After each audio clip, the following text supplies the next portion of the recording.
मुर्तजा के mind game का पूरा सच।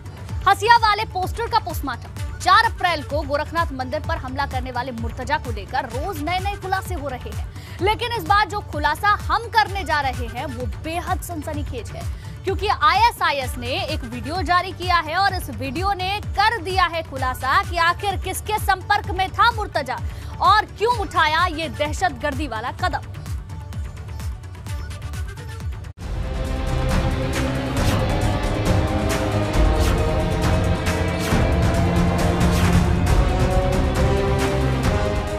मुर्तजा ने खोल दिया पूरा प्लान। तो उनको एक खुरपी, हमने पूछा खुरपी, तो खुरपी के लिए बताया अंदर कोई कटरे में दुकान, वो मैंने लिया और एक और बड़ा वाला जैसे किए थे वो लिए। एक तस्वीर से खुलने लगी आकाओं की नाव। उसको मैं दिमाग में जो जस्टिफिकेशन, उसके मतलब कोई काम करने से पहले आदमी जस्टिफिकेशन भी तो बनाता है, उसको मैं जस्टिफिकेशन दे रहा था, देखो मुसलमानों के साथ जुल्म हो रहा है। तो आईएसआईएस से मुर्तजा का हसिया कनेक्शन। गोरखपुर मंदिर पर आतंकनामा।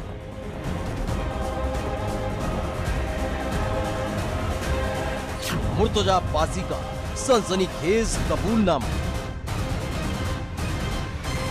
मतलब उस तरह से मैं सोच के मैं बोला कि अब थक गया, सोच मैं बोला कर ही दो भाई। मुर्तजा की कट्टरपंथी सेना का पर्दाफाश।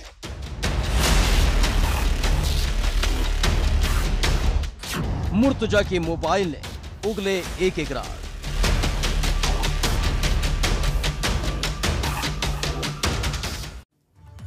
तो चलिए सबसे पहले हम आपको दिखाने जा रहे हैं मुर्तजा बासी का आईएसआईएस कनेक्शन। ये बात हम इसलिए कह रहे हैं क्योंकि जो वीडियो आईएसआईएस ने जारी किया है वो कई सारे राज खोल देती है, बताती है कि आखिर वो सिर्फ हथियारों तक सीमित नहीं रही है, बल्कि धारदार हथियार के दम पर भी आतंक फैलाने का मंसूबा रखती है। और बस यही से जुड़ती है वो कड़ी जो आईएसआईएस को मुर्तजा से जोड़ देती है। एक तस्वीर और आईएसआई कनेक्शन।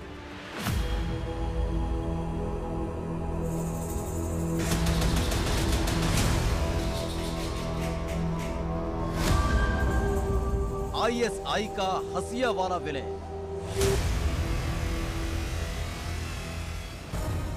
गोरखपुर मंदिर हमले के दौरान अहमद मुर्तजा बासी ने हड़कंप मचा दिया था। हाथ में हसिया लेकर वो सड़क पर घूम रहा था, एक के बाद एक हमले कर रहा था। अब इसी हसिया से आईएसआई कनेक्शन निकलकर सामने आया है।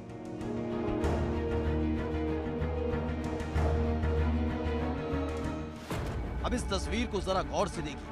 एक तरफ आईएसआईएस का आतंकी है जो हाथ में हसिया लेकर बैठा हुआ है, वहीं दूसरी तरफ गोरखपुर मंदिर पर हमला करने वाला अहमद मुर्तजा बासी है। आईएसआईएस के एक वीडियो ने देश की सुरक्षा एजेंसियों के कान खड़े कर दिए हैं और हड़कंप मचा दिया है। दरअसल अभी तक आतंकी संगठन चेतावनी देने के लिए या धमकी देने के लिए जिस तरह के वीडियो जारी करते थे उसमें वो अत्याधुनिक असलहे जिसमें AK-47, AK-56 जैसी राइफलें शामिल होती थी वो लेकर प्रदर्शन करते थे और चेतावनियां देते थे, अपने बयान जारी करते थे। लेकिन पहली बार 25 मार्च को आईएसआईएस ने एक वीडियो जारी किया जिसमें धारदार हथियार दिखाए जा रहे हैं। आईएसआईएस के जो तमाम संगठन हैं, उनके जो कमांडर हैं वो उस वीडियो में मौजूद हैं और धारदार हथियार दिखाकर ये बता रहे हैं कि भारत में उनके 4 स्लीपर सेल मौजूद हैं।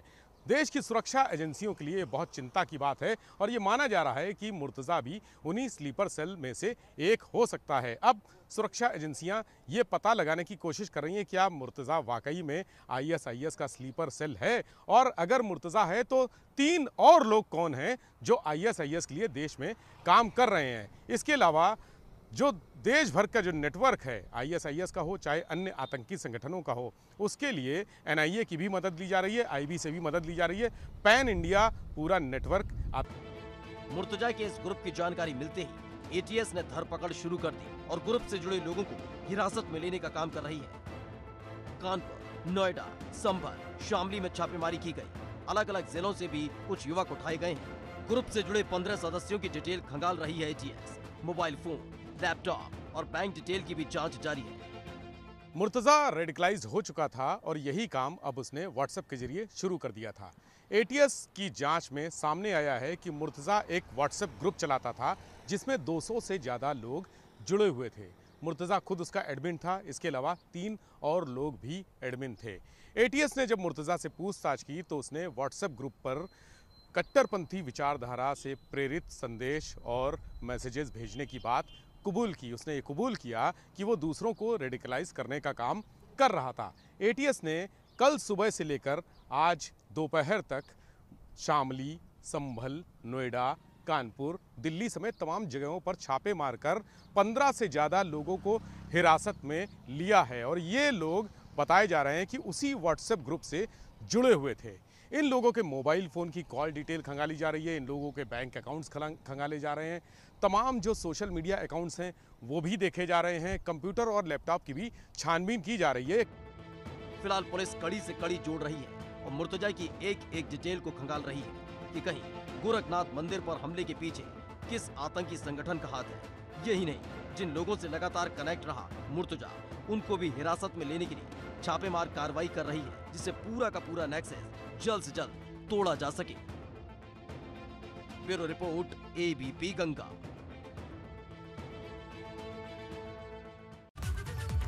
अब तक जांच एजेंसी मुर्तजा से जुड़ी एक एक बात की परत खोल रही है और उसी आधार पर खुलासे भी हो रहे हैं। लेकिन इस बार खुद गोरखनाथ मंदिर पर हमला करने वाला अहमद मुर्तजा अब्बासी अपने बारे में खुलासा करेगा, बताएगा कि कैसे, कब और किसके कहने पर उसने हमला किया, साथ ही उस रोज किसके साथ मंदिर वो पहुंचा था। तो सुनिए मुर्तजा अब्बासी का पूरा कबूलनामा।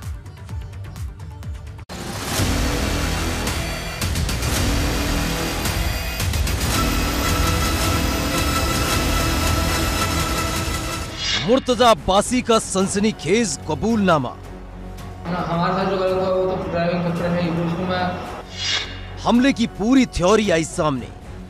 दिमाग में जो जस्टिफिकेशन, उसके बाद कोई काम करने से पहले आदमी जस्टिफिकेशन भी बनाता है। गोरखनाथ मंदिर पर हमले के बाद हड़कंप मच गया जब हाथ में धारदार हथियार लेकर एक शख्स लगातार हमले कर रहा था। जो सामने आया उसको छलनी करता चला गया, लेकिन काफी देर तक इस हंगामे के बाद अहमद मुर्तजा अब्बासी को गिरफ्तार कर लिया गया।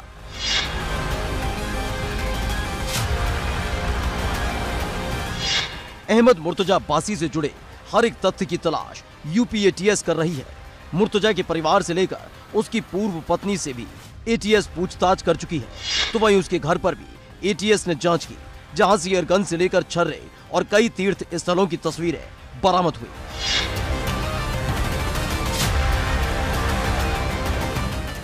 मुर्तजा से जुड़े हर एक तथ्य को अब तक आप तक पहुंचाते रहे हैं, लेकिन आज खुद मुर्तजा अब्बासी एक एक राज का पर्दाफाश करने जा रहा है।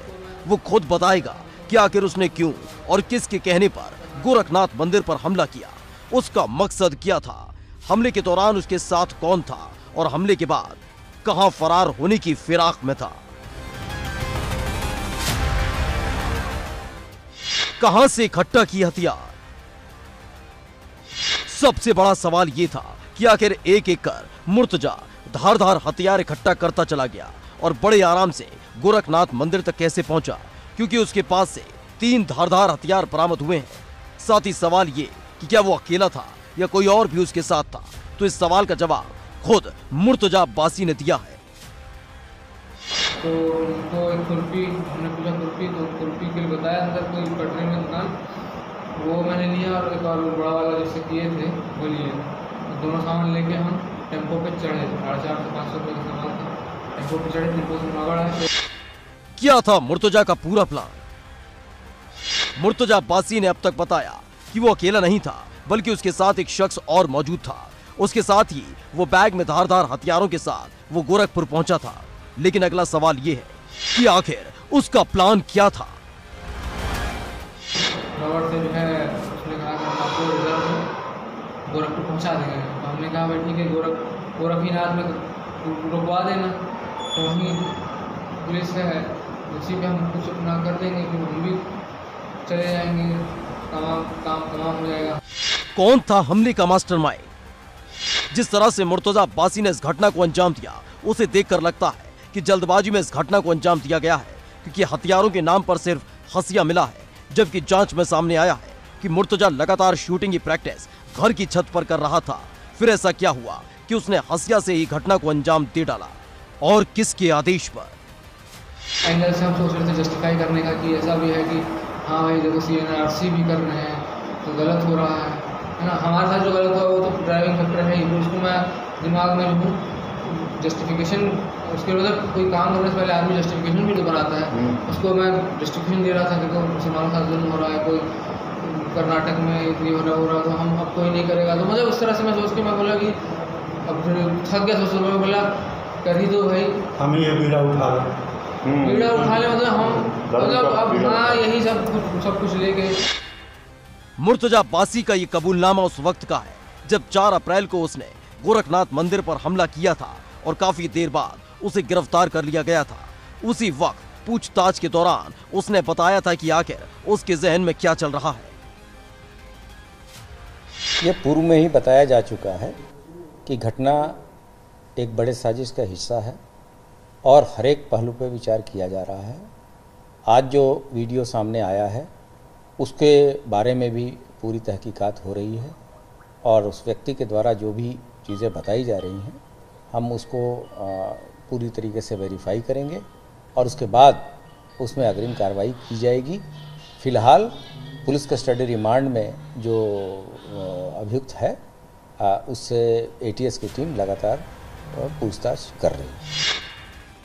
फिलहाल ATS लगातार जांच कर रही है और उसकी जांच सिर्फ गोरखपुर तक सीमित नहीं है, बल्कि वो लोग भी ATS के दायरे में हैं जो मुर्तजा के संपर्क में थे। Bureau report, ABP Ganga.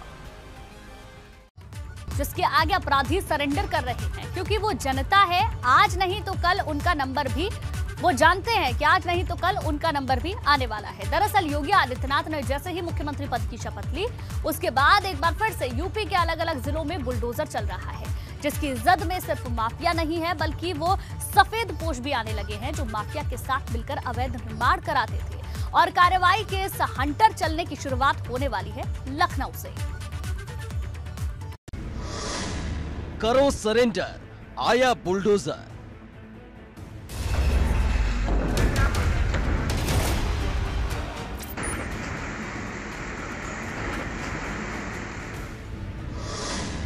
बारी बारी सबका नंबर।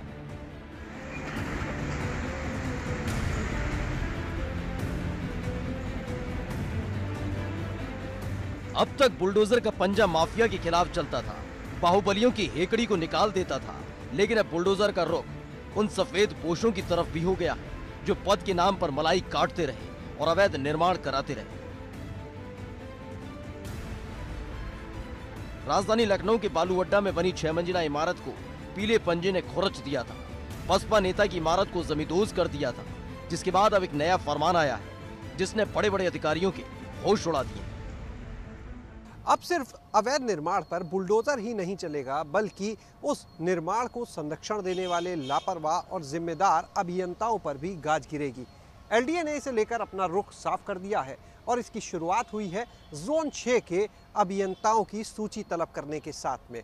हाल ही में जोन 6 में यजदान बिल्डर्स के अवैध निर्माण को LDA ने ढहाया था और उसके बाद में अब LDA के सचिव ने उस जोन में जून 2016 से लेकर अब तक तैनात रहे अभियंताओं की सूची तलब की है। ये भी जानकारी मांगी है कि कौन सा अभियंता वहां पर किस तिथि से किस तिथि तक नियुक्त रहा। यानी मंशा साफ है कि कहीं ना कहीं अब जिन लोगों ने इस तरह के अवैध निर्माण को बढ़ावा दिया है उनके ऊपर भी कार्रवाई की जाएगी। दरअसल लखनऊ में जो इमारतें खड़ी हैं उनका तेजी से सत्यापन हो रहा है और पता लगाया जा रहा है कि राजधानी में कितनी इमारतें कानून की धज्जियां उड़ाते हुए खड़ी कर दी गई।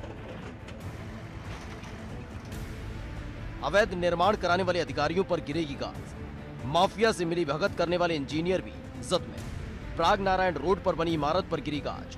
यजदान बिल्डर से मिली भगत करने वाले इंजीनियर्स पर कार्रवाई जल्द। सबसे पहला चाबुक अगर किसी पर चलना है तो वो प्राग नारायण रोड पर बने यजदान बिल्डर्स के अवैध अपार्टमेंट में सहयोगी रहे इंजीनियर्स पर, और इसके लिए बकायदा LDA के सचिव ने डिटेल भी तलब की है। 1 जून 2016 से तैनात इंजीनियर्स पर नजर। जूनियर इंजीनियर और इंजीनियर्स की मांगी गई डिटेल। LDA के सचिव पवन गंगमार ने मांगी डिटेल। बात सिर्फ लखनऊ तक सीमित नहीं है, बल्कि ताबड़तोड़ अपराधों को अंजाम देने वालों के खिलाफ भी बुलडोजर चल रहा है। अंबेडकर नगर के जैतपुर थाना इलाके में गैंगरेप के आरोपियों के खिलाफ बुलडोजर चलाने का ऐलान जैसे ही पुलिस ने किया, वैसे ही 5 आरोपियों ने थाने में सरेंडर कर दिया। अमेठी में वन विभाग की जमीन को कब्जा करके कॉम्प्लेक्स खड़ा करने वालों के खिलाफ बुलडोजर की कार्रवाई की गई। पुलिस प्रशासन की मौजूदगी में कॉम्प्लेक्स गिरा दिया गया।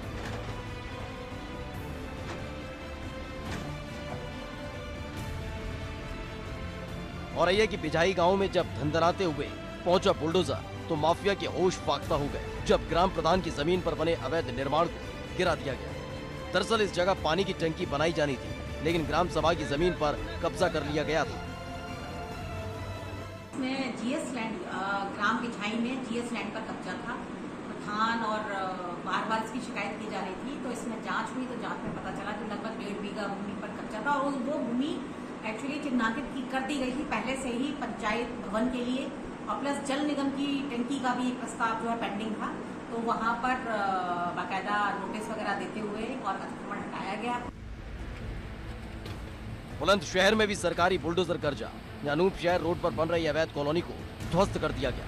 विकास प्राधिकरण की भूमि पर अवैध कॉलोनी बनाई जा रही थी। इसके साथ ही एक पेट्रोल पंप को भी सील कर दिया गया।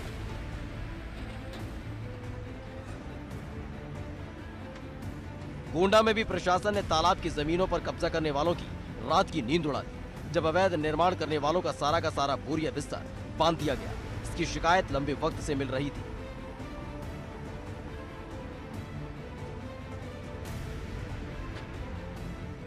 जनपद के सरकारी जमीनों पर अवैध जो कब्जे किए जा रहे हैं और या जो निर्माण है, अवैध निर्माण है, उनको बुलडोजर लगा के ध्वस्त करने की कार्रवाई हमारी गतिमान है।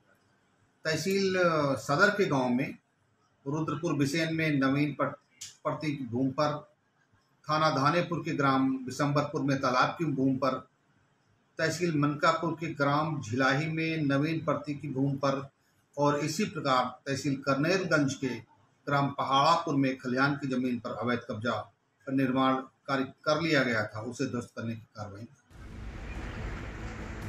सरकारी बुलडोजर अब शहरों से लेकर गांव तक घूम रहा है और पहले कार्यकाल के दौरान जो माफिया बच गए थे, योगी सरकार के दूसरे कार्यकाल में उन माफिया का नंबर आया है। Bureau report, ABP Ganga.